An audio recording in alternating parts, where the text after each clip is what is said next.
Right, so welcome to a new guide on this channel, and on this occasion is the Lo-Fi AF. Now this is not a review, it's a deep dive guide about this plugin. Everything on this guide is in chapters, so if you look at the description or the timeline, you can jump to a section or skip the ones you don't want. Now if you like this guide, like and subscribe, and if you have the money and you want to buy me a coffee, you can. Everything is on the description. Right, so let's just begin. So this is yet another lo-fi plugin, but it's not just a lo-fi plugin. You can lo-fi, of course, but it can also destroy or maybe turn the sound you feed to it into something completely different.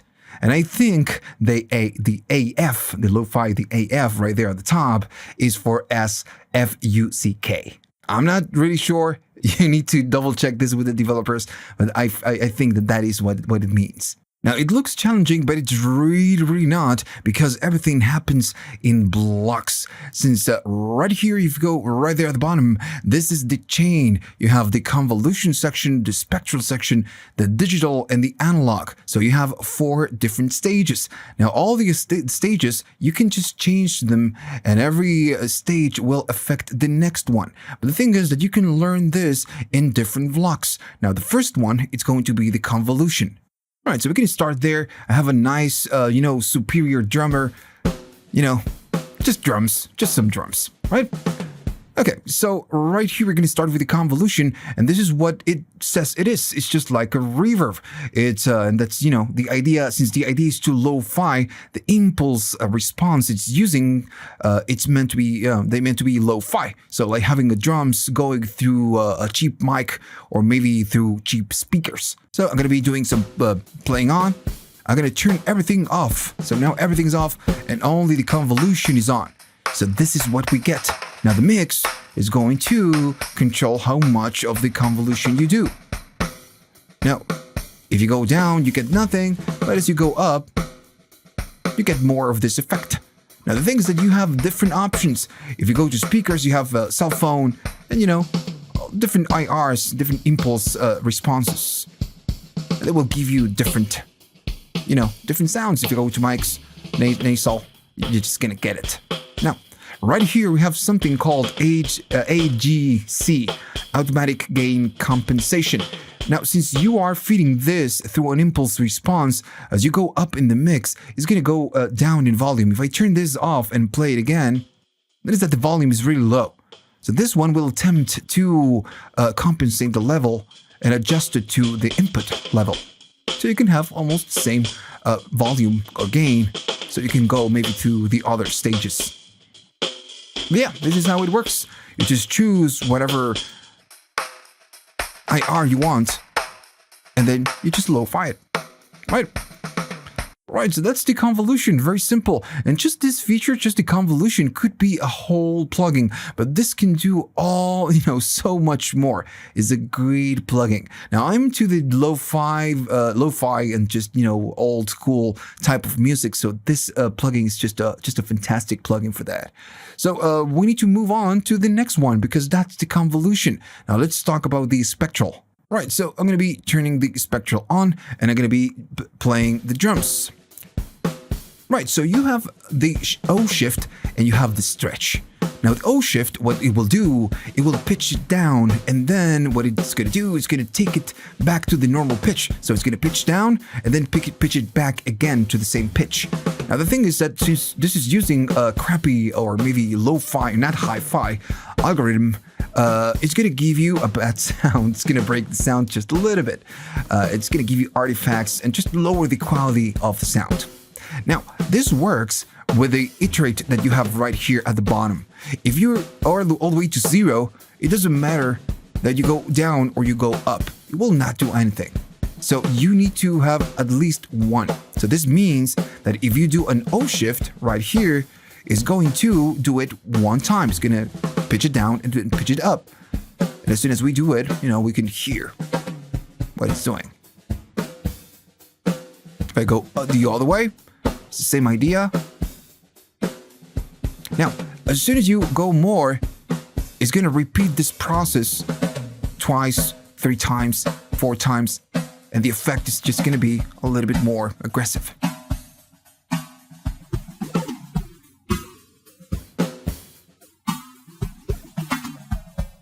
And if you go all the way up, you can do up to 23. Now remember that if you do more, this is gonna use more CPU. Right. So this is what the O shift will just do. Then you have a stretch, and stretch is the good old stretch, but it uses a crappy algorithm. So it's not gonna be that hi-fi. If we stretch down, it's just gonna pitch down or pitch it up. But it sounds crappy, and you can use this, with the O shift and just get unconventional sounds. That's the whole idea. Right. I do more. There I go. Right. So, gonna double click and go back to default. Then below, we have something called ripple. Now, this is distortion pretty much. So if I play it, and it's not gonna sound like a super cranky distortion. If I go up, we can hear it's doing it, but it's not super obvious. And it's because the main nature of this, it's not the distortion, it's doing a random distortion in different parts. Now, on drums, it's not that obvious. This is a little bit more obvious on different material. Right, so now I have this sound, which is going to be just a synth. I don't know, it's just a melody, just a sample. But we have a lot more harmonics right here going on, right? And we have a lot more high frequencies. So the ripple now is going to be a little bit more obvious. As I go up, notice it's like moving, and it's because the distortion is a little bit random. It's inconsistent, almost inconsistent. Now, what the guys from Unfiltered Audio say is that it's randomly distorting the spectral data, right? So it depends on what you're using right here. It's just gonna do that. Now, the MP3 lowers the resolution of the spectral data. Now, it says on the manual that it takes you back to the Napster days. Now, maybe you don't know what Napster is or was. Well, back in the day, when we didn't have Spotify and all this, platforms, we downloaded music through a software called Napster, and of course, illegally. And since this data transfer was from MP3 transfer was from one user to another user to my computer, let's say, sometimes the data was corrupted, or sometimes something didn't download correctly. So as a result, you get an MP3 something like crap. Because, the transfer was bad, was low quality, and it sounded something like this. So this is the idea of this MP3 feature. This is the idea of the whole plugin, just, take you to the, make the sound a little bit more crabby. Which is, great in this case, if that's what you want. So as I said before, all of this depends on what you're doing. I'm going to go back to default and just turn everything all off and go to the Spectral right here. All of this is just going to be affected by the sound that you're feeding to the plugin, right? If I do a ripple, we don't get much. If I do MP3, we start getting, different things. So it's very reactive to the sound.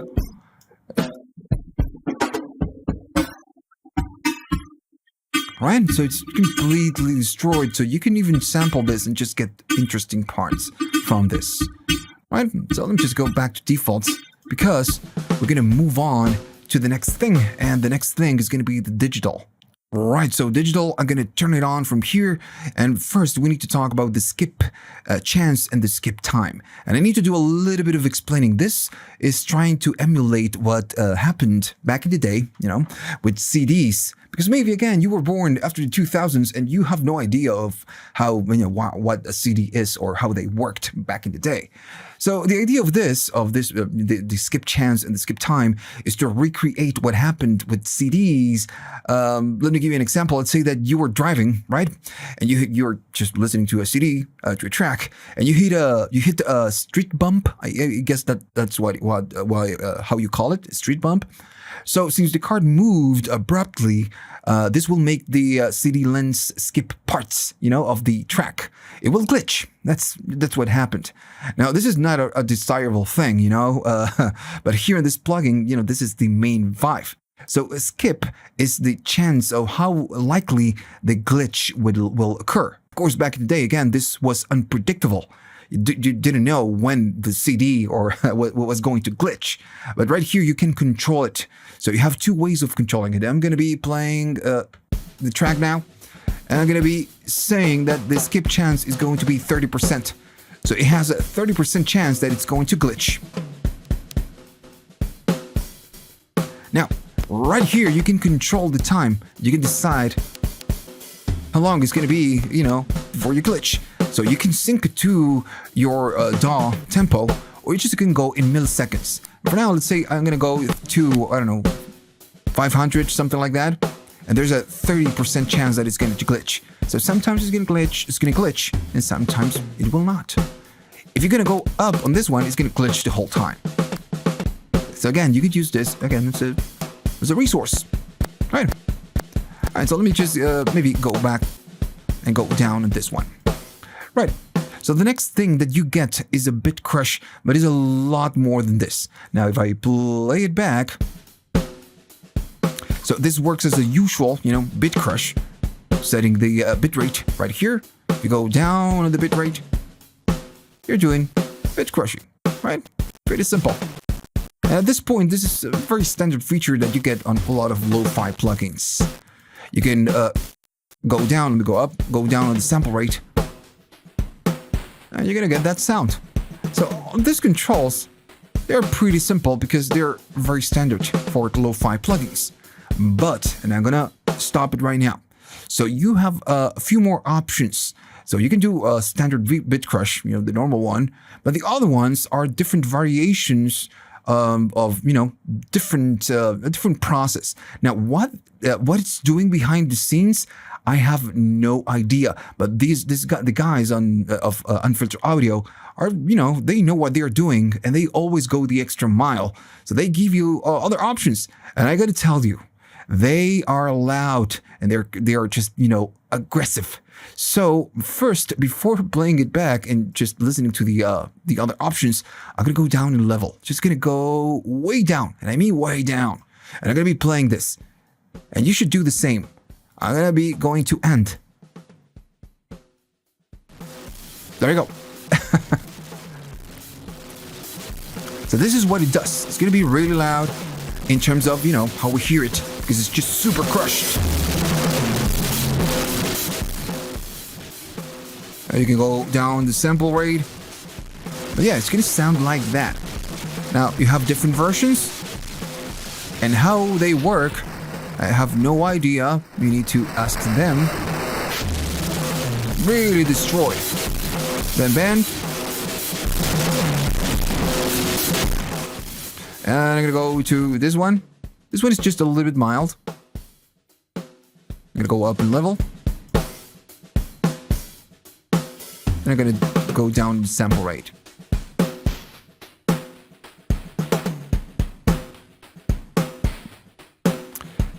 There we go. So I'm going to go to dust. Pretty obvious. Go up. Right. So you have different versions. You just don't get the usual, just the beat crash, and that's it. You just get more. All right. Right, so now we are going to be going to default, but we need to talk about the analog. So all of these sections are different parts of the analog vibe, like you would get on a tape machine and all that. So the flux is the first one, and it tries to emulate tape that needs, of course, maintenance. Now, this is about a motor, and if you don't know, you never had a tape machine. Sometimes the tape machine is it's just crazy. You need to maintain it, and sometimes you need to adjust it. It takes a lot of work. That's why, sometimes using plugins is just a little bit better than analog. Sometimes, not all the time. But in this case, what this does, it causes pitch issues. Now, on a tape machine, this is a bad thing. It's not a good thing. But right here, you can decide the intensity. I'm going to be playing this, and I'm going to go up. And it's going to cause those pitch issues. Now, 20%, 30%, it's okay. You hear it happening. But if you go up, now you have problems. Right? Your tape machine needs some fixing. Right? And you can modulate it to get different sounds. Cool. So this is the main idea of the flux, that tape dive. Now, the other one is going to be the press. Now, for this one, I'm going to bring the drums and I'm going to be playing the drums. Now, the press is a maximizer and a compression. Now, if I go up, you're going to start hearing that we're going to get this really compressed sound. And it's great, for pretty much everything where you want to get gripped or hype the sound. Right? Pretty simple to understand. Now, then you have two sections right here dedicated to pretty much to noise, but it's a little bit different. The first one is called interference, and then at the bottom you have something called noise, and this is the noise section. You get a little bit more than noise, but this is the slightly noise. The interference is going to be something else, and what they are trying to do right here, they are trying to recreate an interference that you will get with the sound maybe when you're hearing the radio, and maybe you get a crappy sound, some glitchy sound, like you're not dialing the radio frequency correctly, or maybe the antenna is just too far. Well, this is the main idea of this. I'm going to be playing this. Maybe you're going to go up in level just a little bit. And how much of the interference you do is this control. Now, you have different profiles. The first one is noise. As I go up, notice that the sound, it's very reactive. This effect is reactive to the sound that goes in, so you need to be aware of that. As I go up, it's going to be, a lot more aggressive. Now, one cool thing is that right here at the station, you can select the frequency where all this is happening. So notice that the noise is more on the highs, more on the lows. Now, you get different profiles. You get stereo noise. It's the stereo noise, which is noise but stereo.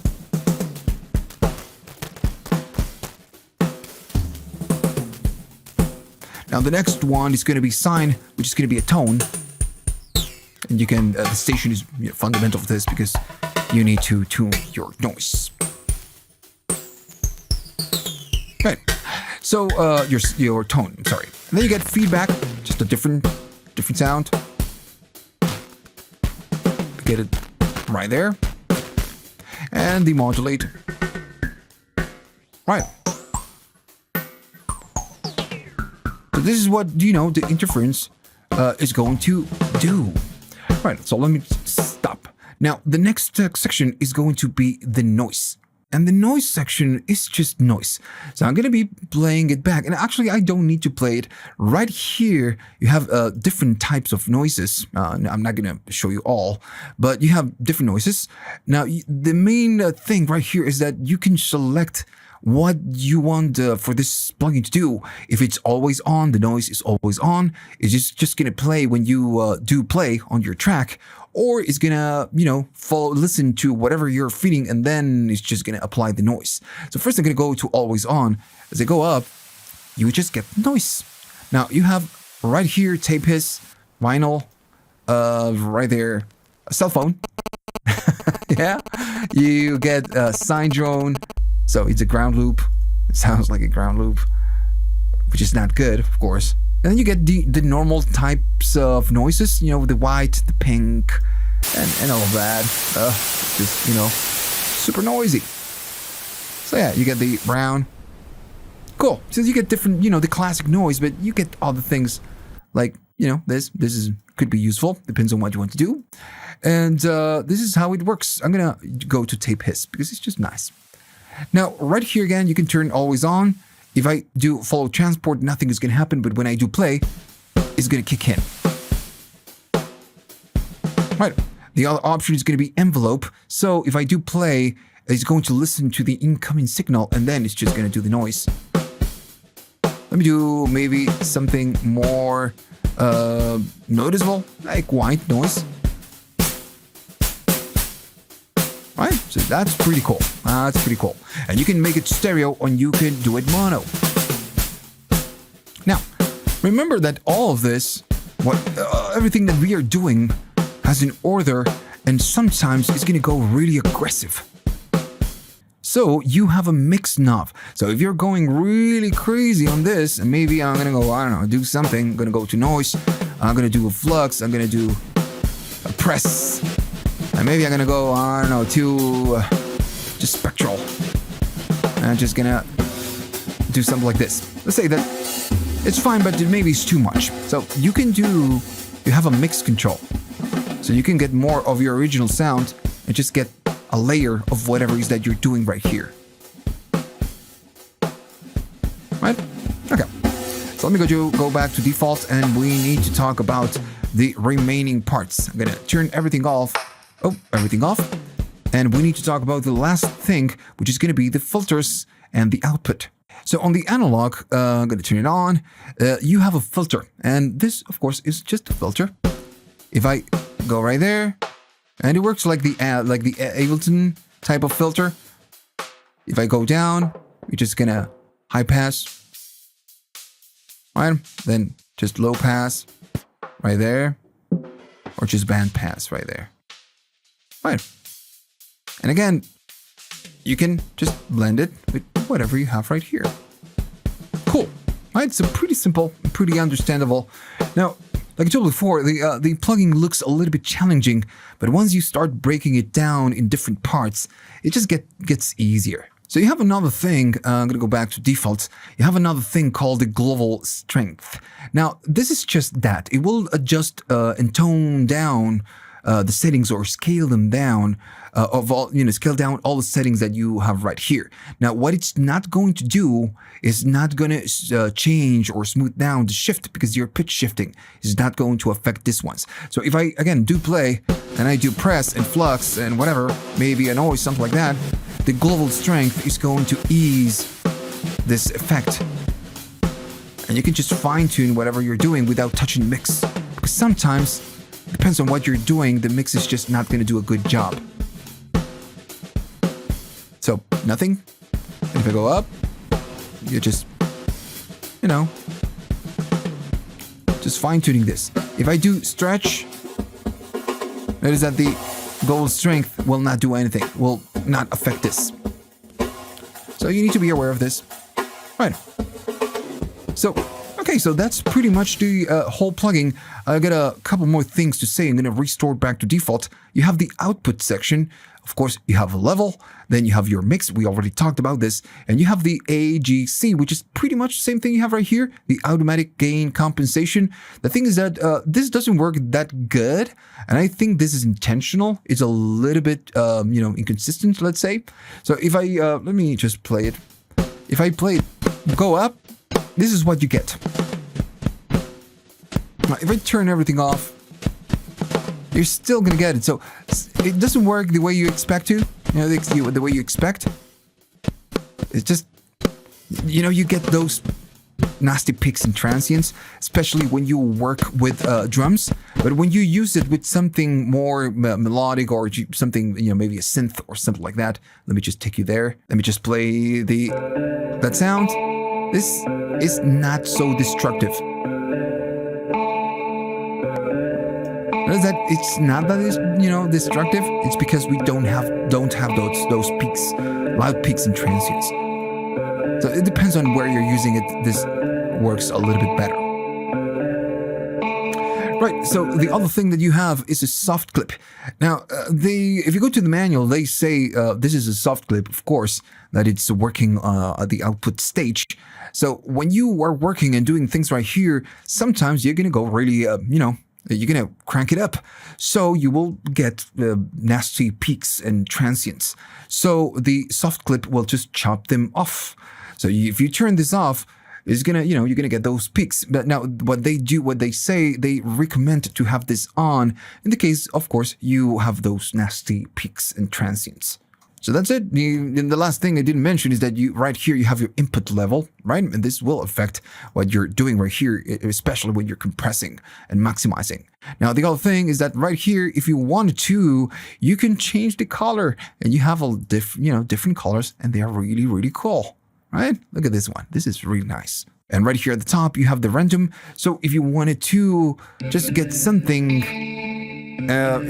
to expect the unexpected, you just can randomize, and find something you like. Right? Right, so that's it. That's pretty much the whole plugin.